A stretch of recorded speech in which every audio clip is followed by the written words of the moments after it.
Warning: the following podcast contains violent scenes that may be unsettling to some listeners. Listener discretion is advised.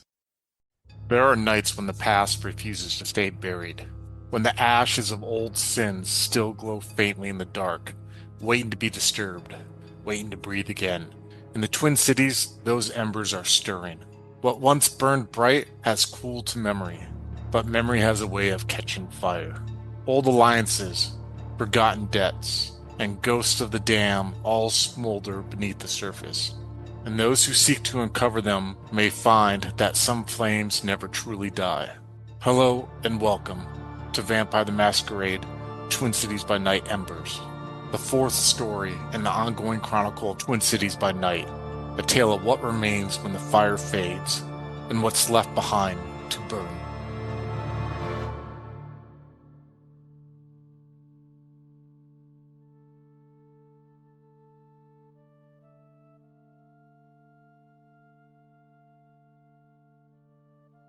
So, Warren, you see Katal leave the basement area, and now you are left on your own.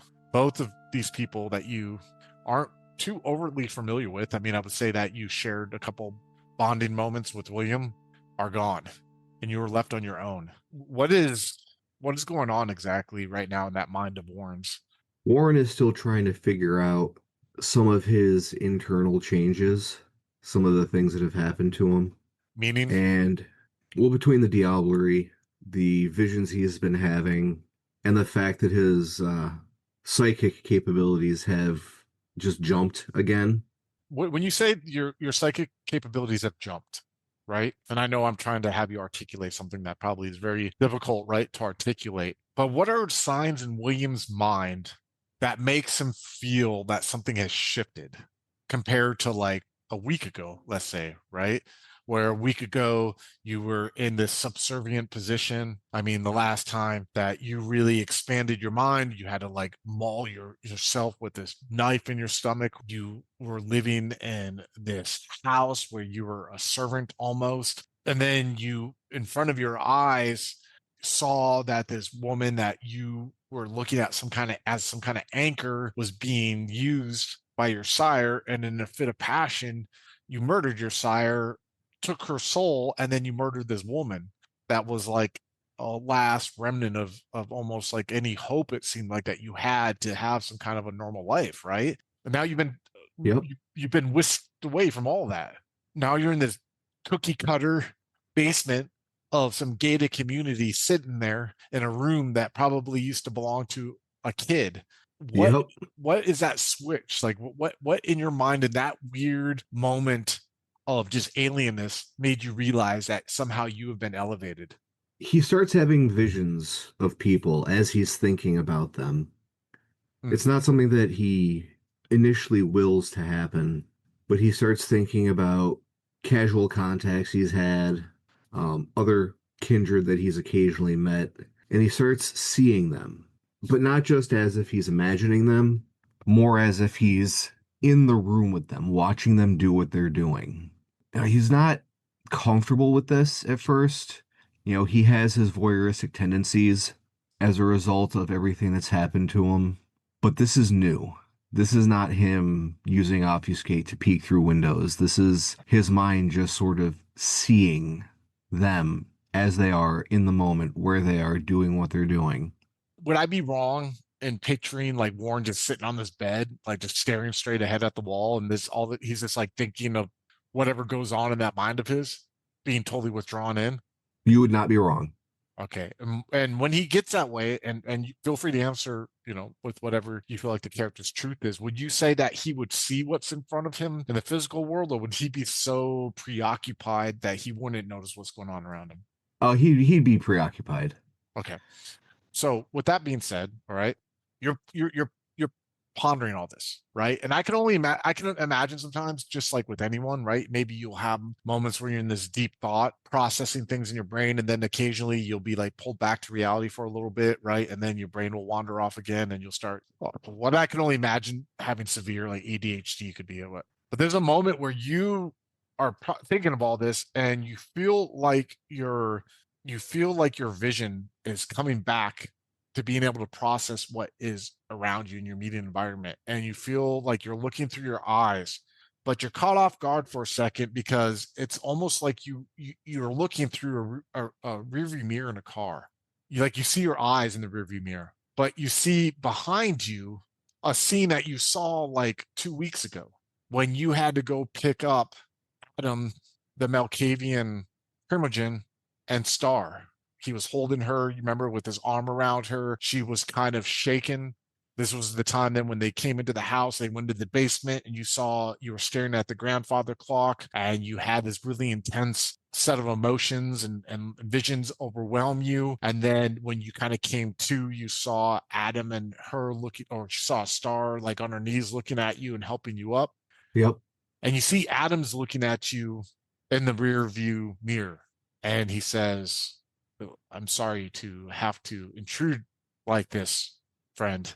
And you think you're gonna look away from the rearview mirror through the front windshield, like you're driving, but when your eyes leave the rearview mirror and you look to where the front windshield will be, you're back in your house, the house that you're in, and you close your eyes and you open them to focus again, and it's almost like you see him sitting in a chair against the wall across from you. You're sitting on this bed. This is like a bed for like a young man, like, or not a young man, a young boy. You have these like discarded toys all around, right? You have tinfoil that's on the windows that you all three put up there to protect against the sunlight when you're sleeping during the day. And then all of a sudden there's this weird like chair that's sitting there that looks like it belongs to like a dining table. And you see Adam sitting there. He's sitting there with blue jeans on. He has a tucked in Canberry shirt.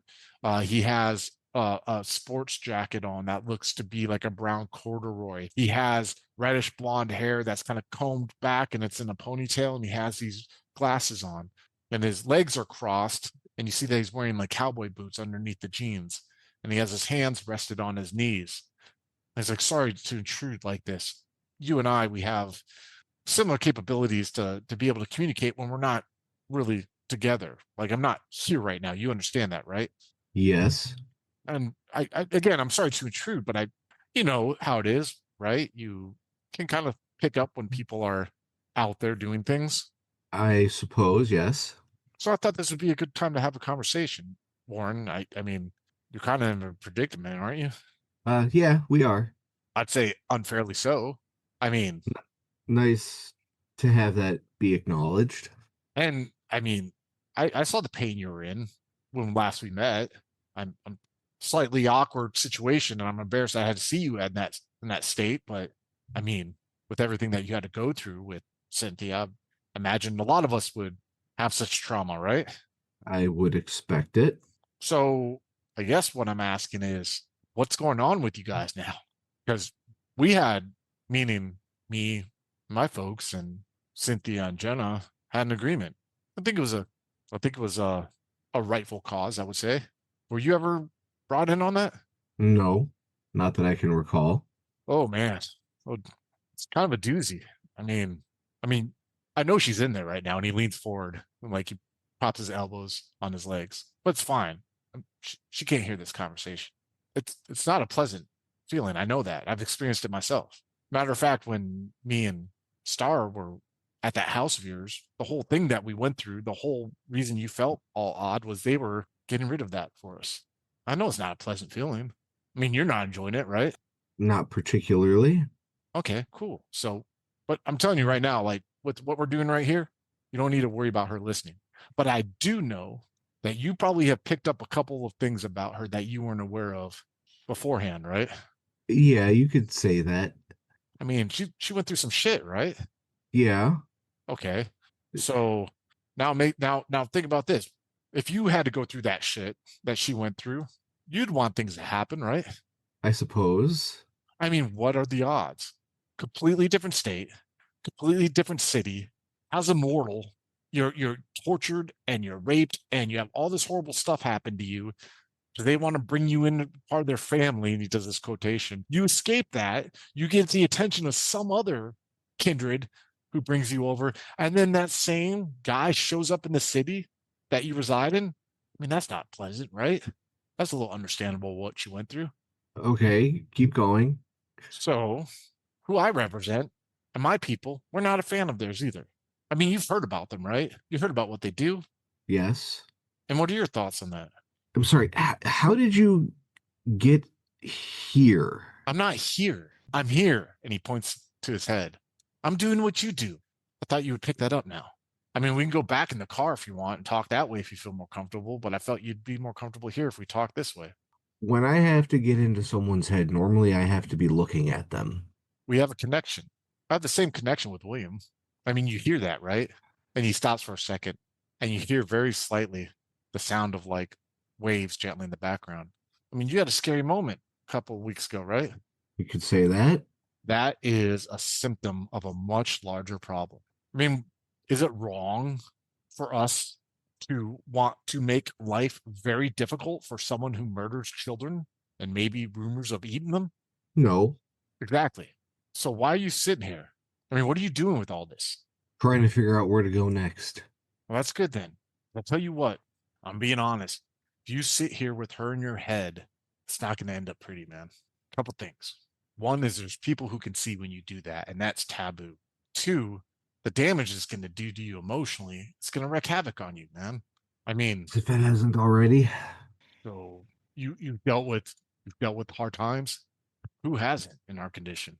I mean, my thing is this, right? And I look at it this way. Our goals probably align right now more than you think. I think you're in a position now where you need to make friends and you need friends to help you out. I mean, look at your predicament.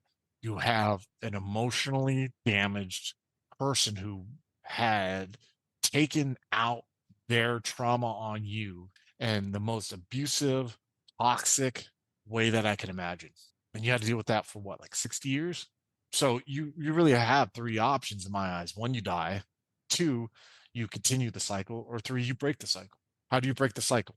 Well, where did her trauma come from? Where did her pain come from? It came from Roman Dunsern and his whole ilk. All right, cool. Why is Roman Dunsern and his whole ilk here? To make Philip, to help Philip out. How's he helping? How are they helping Philip out? Well, you might want to talk to your two friends about that. They probably have some insight about that you're not aware of. Oh, So what would you do in this situation? What would the old you do? Are you gonna lie down and take it? no. Or are you gonna get your life back? I want to know what's going on. So ask me questions, man. I'm here. What do you mean what's going on? That's a loaded question if I've heard one. Well, let's start with this. Why was I compelled to consume her? Hmm. Kind of funny, right? You notice how Jenna didn't want to have that happen, but she wanted you to do it? What does that tell you? Who who made that happen? Was it Jenna? I mean, I can't look into her mind, right? Or can I? Can you? And he's staring at you for a second. I don't know. He just kind of nods. Or is it just something you did? Why does it have to be that someone compelled you to do it? You did it. I wouldn't have. You wouldn't have, but you did it. That's that's such a cop out. Let's be honest to each other. For Christ's sakes, we're in each other's head right now, right? Let's cut the bullshit. You wouldn't have done it, but when she said do it, you did it. I was bloodbound. To who? Cynthia.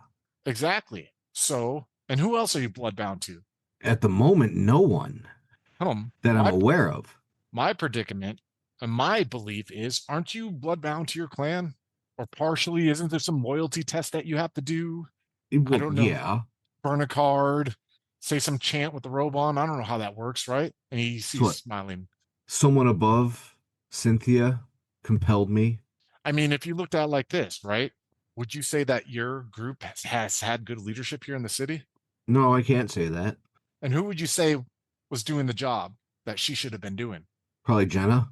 So if I was a boss and I saw that my number two wasn't doing their job right, and I saw number three show potential, I would fire number two, not make number three the boss, right? And he just puts his hands up in the air. I mean, it was a win-win, it sounds like, right? Well, I don't know. He kind of mentions to your head, his head. I mean, you're kind of stuck with her, but there's ways to get rid of that. You know that, right? Warren is starting to see red. Yeah, yeah. Warren, I think you're starting to realize something, my friend. You've been a tool for so long, you don't even recognize that you are. I mean, Jesus, man, right? Like you lost your family, you gave up on your wife and kid, right? You fell in love, then you were an errand boy. But the whole time that both those people thought that you were their errand boy, You have grown, right? I'll give you something to lead off with this question. Who in this city that's part of your little group isn't part of this little trifecta of you, Jenna, and Cynthia? That's William Whitmore, that tree guy, the one who was a deputy with Ty. I'd say if you want honest answers, an outside perspective that I can't give with your whole, you know, your whole little thing, maybe he'd be a good person to talk to. But let's get back to the main thing at hand. Can I count on you to honor the agreement that Cynthia and I had with this whole Roman, Rita Giovanni, this whole thing?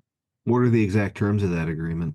Well, I mean, in all we didn't lay it out in any kind of contractual form, right? But it was the fact that we both had mutual interest in seeing like them not be here. I mean, you have heard the rumors about Philip, right? Off and on. I mean, I don't think you have. Hey, you really don't talk to those friends of yours much, do you? The William and Cattell guy, right? They know a lot. They really know a lot.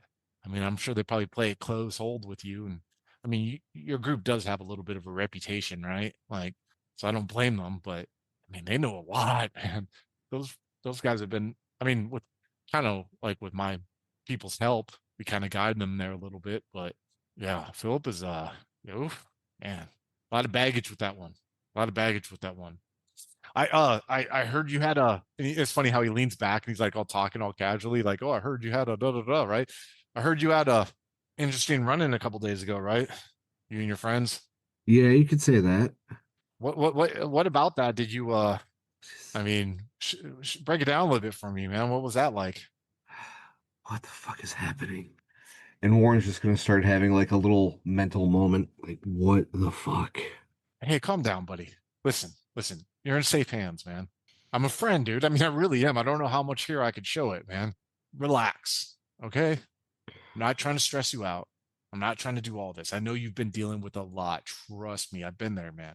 Okay? For as shitty as it was, I was in a stable I place. know. I knew what to expect. Oh, I know, man. Right now, my blood is screaming for me to find the nearest regent and report to the clan just so I can go back to some level of normalcy. This whole situation is fucked, and I am entirely a fish out of water right now. My job was simple: watch for stuff, and I can't do that anymore. Man, I know, man. I'm sorry. It fucking sucks. It's not a good situation, man. But I mean, Warren, I'm going to be blunt with you. This whole thing of ours isn't a good situation. We're all fucked. That's why they call it a curse, man. It's not a blessing.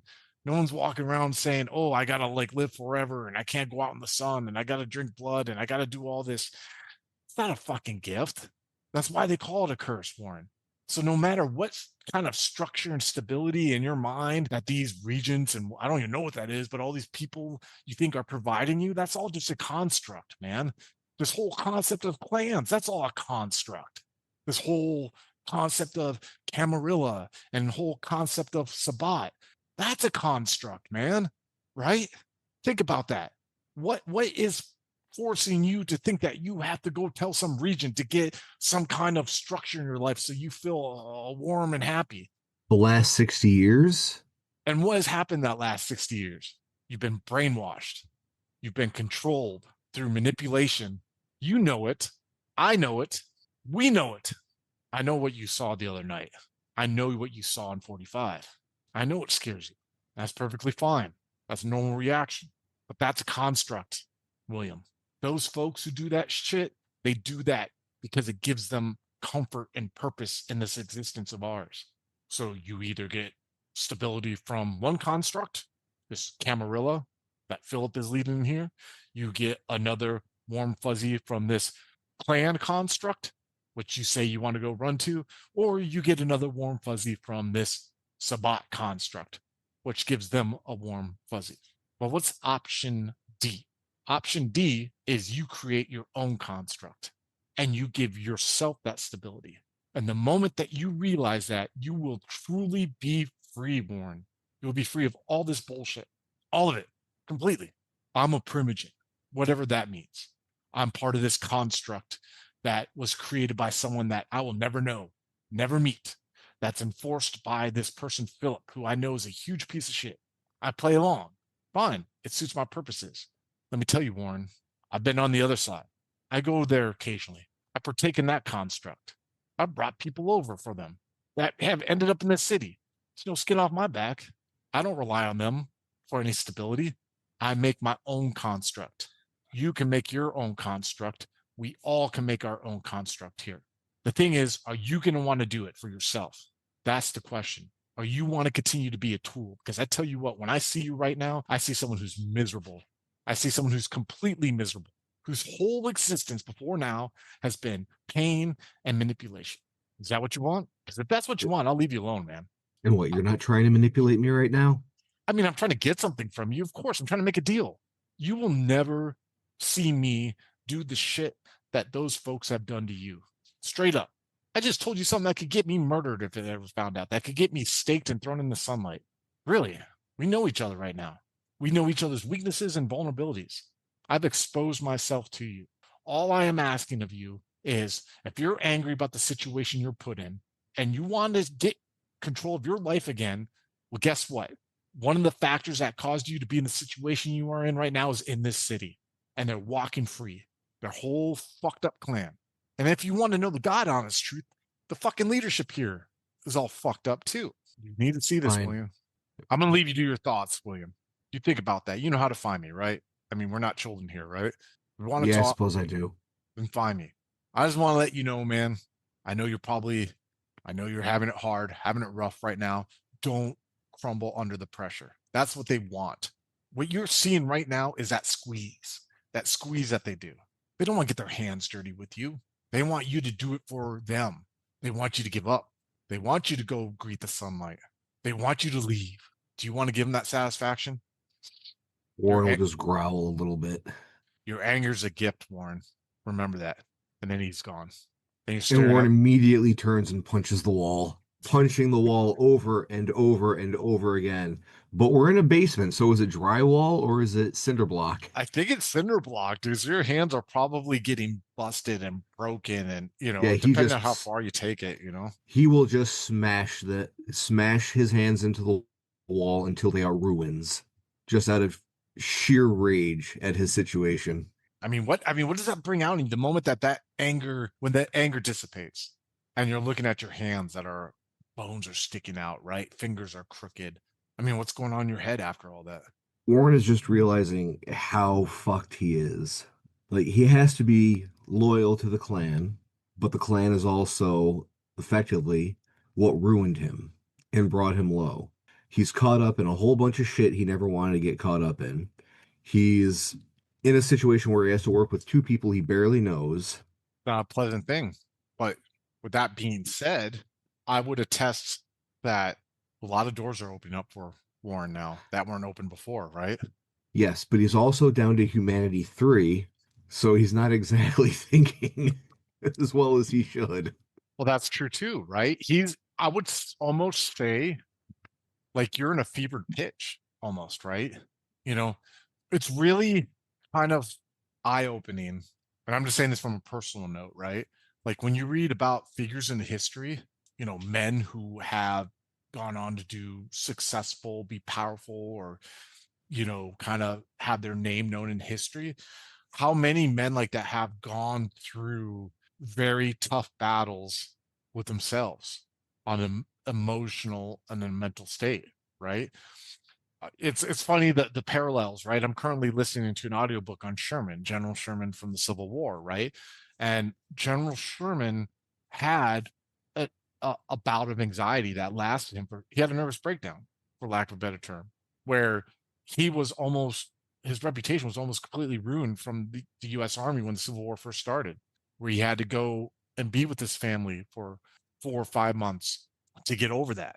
But once he overcame that, he went on to become like the General Sherman we know now, that is oftentimes accredited for being one of the main factors why the North won the Civil War, when it comes to tactician and battles, right?